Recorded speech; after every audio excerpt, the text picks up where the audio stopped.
कह रहे हैं द्वारपाल हरि के प्रिय दो, जय अरु विजय जान सबको। द्वारपाल हरि के, और हरि का द्वारपाल अभिप्राय वैकुंठ में वास करने वाले हरि के दो द्वारपाल जय और विजय। देखो गुण को अवगुण में परिवर्तन कैसे होता है, इस कथा का आप स्मरण कीजिए। हरि का द्वारपाल जो हरि की शरण में रहते हुए भी हरि के स्वभाव से परिचित नहीं हो पाया। श्रेष्ठ के शरण में रहते हुए ये जरूरी नहीं है कि श्रेष्ठ के स्वभाव को हम अपने जीवन में ले आए। श्रेष्ठ हरि का क्या कहना है? हरि का कहना था कि यदि कोई वैकुंठ में आ जाता है, वैकुंठ में कोई साधारण नहीं जा सकता, यदि कोई वैकुंठ में आ जाता है और विशेष करके वो जो ब्रह्मानंद सदा लय लीना, संतों से मिलने के लिए भगवान को जो जो रोकता है भगवान उसको दंडित करते हैं। और द्वारपाल के नाम पर उनके अंदर क्या होता है ना, एक दोष होता है, एक दोष, उसका नाम है नैकट्य दोष। पांडे जी, एक दोष जन्म लेता है, उसका नाम है नैकट्य दोष। जब आप किसी के बहुत निकट पहुंच जाते हैं तो आपके मन में ये लगता है कि अब तो ये मेरे बस में हो गया, अब ये मेरे बिना नहीं चल पाएगा, इसकी कथा मेरे बिना नहीं होगी। बस उसी का नाम है नैकट्य दोष। वही जय और विजय में हो गया। क्यों? क्योंकि प्रभु को अपने से बड़ा लगाने लगे।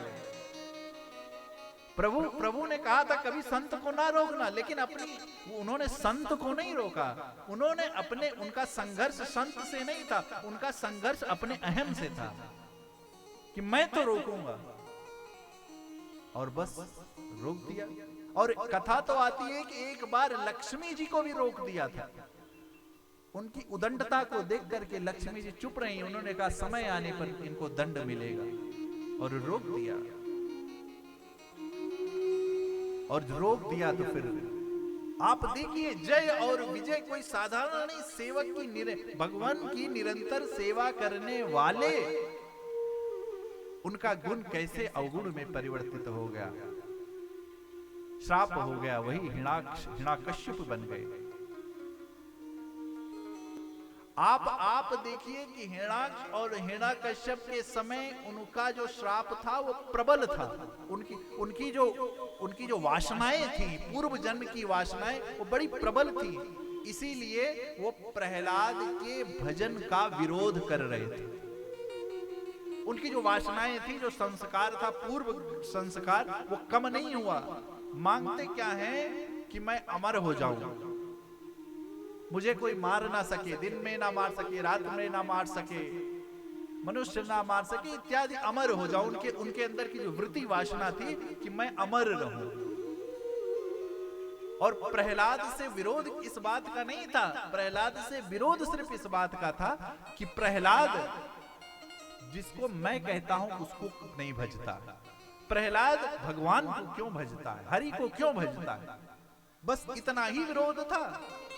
कुछ लोग कहते हैं कि प्रहलाद को क्यों नहीं समझ पाया, हिरण्याकश्यप ने जब अग्नि में गिरा, अग्नि में जलाया, ये किया, ऊपर फेंका, ऐसा किया वैसा किया, तब तो हिरण्याकश्यप को समझ जाना चाहिए था कि प्रहलाद कोई साधारण नहीं है।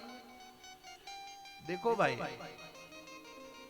हिरण्याकश्यप भी कोई साधारण नहीं था, उसको भी अग्नि नहीं जला सकती थी, उसको भी कोई मार नहीं सकता था, तो उसको ये लगता था कि ये मेरा ही गुण मेरे बेटे में है। यदि कोई साधारण आदमी उड़ने लगे आसमान में तो आश्चर्य होगा, परंतु एक नन्हा पक्षी अपने एक नन्हे पक्षी को आसमान में उड़ते हुए उसको आश्चर्य होगा क्या? होगा? नहीं होगा कभी। उसी प्रकार हिरण्याकश्यप को भी ये हो गया कि ये भी एक साधारण बालक है, और अंत में प्रहलाद की निष्ठा खंभ में भी, जड़ में भी भगवान को प्रकट कर दिया। और जैसे दूसरा अवतार आप देखेंगे रावण, थोड़ा सा संस्कार कम हुआ। आप देखिए हिरण्यकश्यप प्रहलाद को भजन नहीं करने देते, परंतु क्या रावण ने विभीषण को भजन करने से रोका? रोका। नव तुलसिका वृंदतः रामायुधयंकित गृह शोभावरणि न जा। रोका क्या?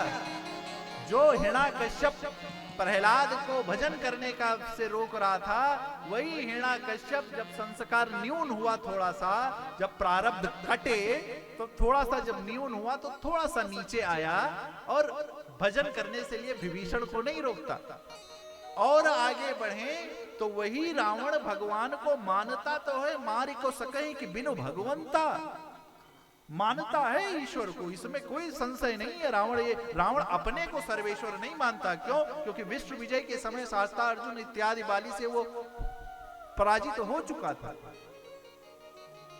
इसलिए रावण मानता नहीं। जैसे जैसे संस्कार हमारा कटता है, इसीलिए संत कहते हैं कि हरि भजन करो। हरि भजन करने से धीरे धीरे संस्कार कटता है। कश्यपि अदिति तहां पितु माता, दशरथ कौशल्या